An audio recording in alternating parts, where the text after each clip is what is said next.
بسم اللہ الرحمن الرحیم۔ حقیقی احتساب کا خواب۔ دارالحکومت سے تحریر جاوید صدیق۔ جن پاکستانیوں کے ذہن میں 50، 60، 70 حتیٰ کہ 80 کی دہائی کی یادیں موجود ہیں، وہ موجودہ دور کو دیکھ کر حیران اور پریشان ہو رہے ہوں گے۔ پاکستان کی تاریخ بتاتی ہے کہ قیام پاکستان کے فوراً بعد پاکستان کا بہت مشکل وقت کا سامنا تھا۔ پاکستان کی معیشت انتہائی ابتر تھی۔ دوسری طرف ہندوستان سے آنے والے مسلمان مہاجرین کا سیلاب تھا، جن کی آباد کاری ایک بڑا چیلنج تھی۔ مغربی اور مشرقی پاکستان میں 1000 میل کا فاصلہ تھا اور درمیان میں دشمن ملک بھارت تھا۔ بھارت پاکستان کو دھمکیاں بھی دے رہا تھا۔ بھارتی لیڈر یہ دعویٰ کر رہے تھے کہ پاکستان زیادہ سے زیادہ 1-2 سال قائم رہے گا اور پھر دوبارہ بھارت میں ضم ہو جائے گا۔ ان سنگین مشکلات کے باوجود بانیان پاکستان نے اس ملک کو نہ صرف اپنے پاؤں پر کھڑا کیا بلکہ آہستہ آہستہ داخلی اور خارجی اعتبار سے اسے مستحکم بھی کیا۔ پاکستان بنانے والے رہنما اور ان کے بعد آنے والی نسل نے پاکستان کے ساتھ اپنی محبت اور کمٹمنٹ کا عملی ثبوت دیا۔ ہم یہ بھی سنتے آئے ہیں کہ قیام پاکستان کے فوراً بعد ہمارے پاس سرکاری دفاتر میں استعمال کے لیے کاغذات، حتیٰ کہ ان کاغذوں کو جوڑنے والی کامن پنیں بھی دستیاب نہیں تھیں۔ سرکاری دفاتر میں کام کرنے والے اہلکار کانٹے دار درختوں سے کانٹے توڑ کر فائلوں میں کاغذات کو جوڑنے کے لیے استعمال کرتے تھے۔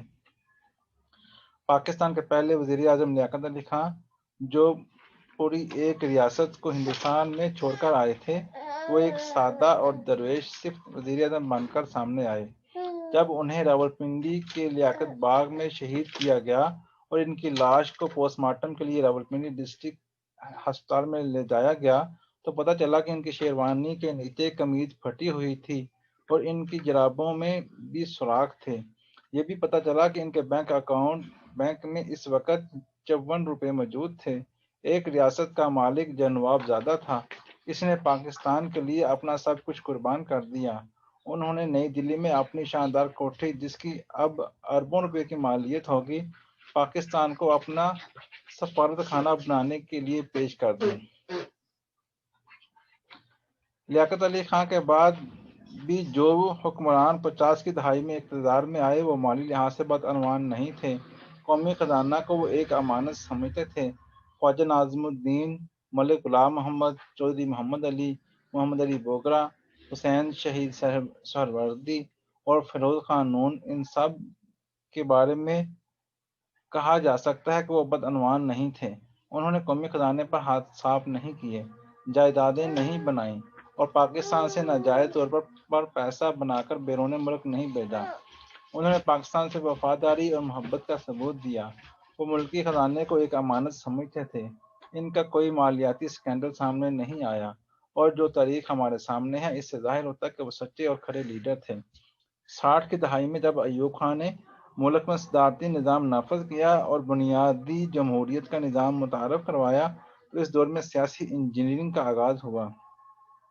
مشرقی اور مغربی پاکستان میں جو 80,000 کونسلرز بنیادی جمہوریت کے ذریعے منتخب ہوتے تھے، ان کو خوش اور مطمئن رکھنے کے لیے سرکاری سرپرستی کی گئی۔ اسی دور میں ارکان اسمبلی کو سرکاری زمینیں الاٹ ہوئیں۔ سینما گھر تعمیر کرنے کے لیے لائسنس جاری کیے گئے۔ اس دور میں سینما کا بزنس بہت منافع بخش تھا۔ اس کے ساتھ ساتھ ارکان اسمبلی کو ٹرانسپورٹ کے پرمٹ بھی جاری کیے گئے۔ کوئی بھی مسافر بس بغیر پرمٹ نہیں چل سکتی تھی۔ یہ وہ دور تھا جس میں پرانی روایت سے ہٹ کر کونسلر اور ارکان اسمبلی کو مراعات دینے کا سلسلہ جاری ہوا۔ مشرقی پاکستان کی علیحدگی کے بعد بچے کھچے پاکستان میں جب ذوالفقار علی بھٹو نے اقتدار سنبھالا تو پیپلز پارٹی کے کارکنوں اور عہدیداران کو راشن ڈپو، مٹی کے تیل کی ایجنسیاں اور کچھ مراعات دی گئیں، لیکن اس دور میں بھی اس طرح کی کھلے عام کرپشن نہیں ہوئی جو اس قوم نے جنرل ضیاء الحق کے دور میں دیکھنا شروع کی۔ خاص طور پر 1985 کے غیر جماعتی انتخابات کے بعد جس طرح کی سیاسی قیادت سامنے آئی اور اس قیادت کو سیاسی وسائل سے نوازا گیا، وہ بھی تکلیف دہ تھا۔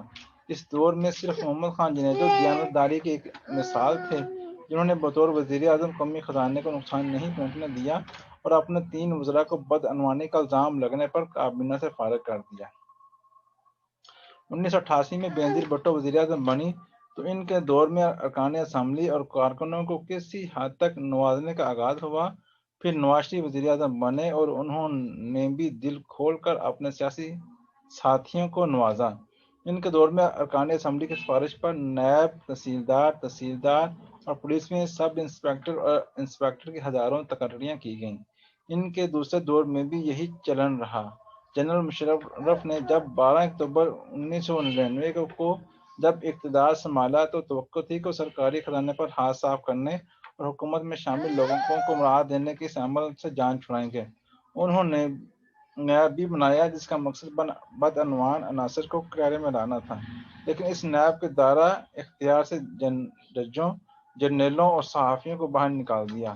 نیب نے اس دور میں بدعنوانی کے کیسز کا پیچھا کیا، کچھ لوگوں کو سزائیں بھی ہوئیں، کچھ پیسہ بھی ریکور ہوا، لیکن یہ ادارہ وہ مقاصد حاصل نہ کر سکا جس کے لیے اسے بنایا گیا تھا۔ بدعنوانی بڑھتی گئی اور قومی خزانے کی لوٹ مار جاری رہی۔ جنرل مشرف کے بعد پیپلز پارٹی اور مسلم لیگ نون نے اپنے 10 سالوں میں اپنا پرانا سلوک حکومتیں تبدیل نہ کیا اور بدعنوانی کو انتہا تک پہنچا دیا۔ لوٹ مار کے اس عمل میں سول بیوروکریٹس اور سرکاری اداروں کے اہلکار بھی شامل ہو گئے۔ پاکستان تحریک انصاف کی حکومت اس کرپشن کے خاتمے کے لیے اقتدار میں آئی۔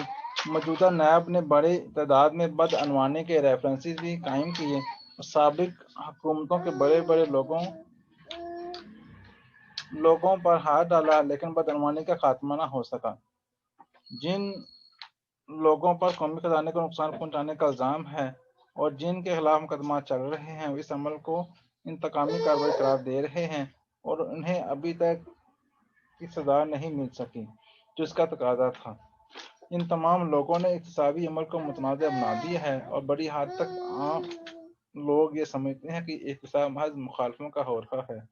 پاکستان کے لوگ یہ دیکھنے کے لیے بےتاب ہیں کہ اس ملک میں صحیح معنوں میں انصاف کے تقاضے پورے کرتے ہوئے ان لوگوں کو انصاف کے کٹہرے میں لایا جائے جنہوں نے اس ملک کو لوٹ کر کنگال کر دیا ہے اور جو احتساب کے عمل کو بھی ناکارہ بنانے پر تلے ہوئے ہیں۔ اللہ حافظ۔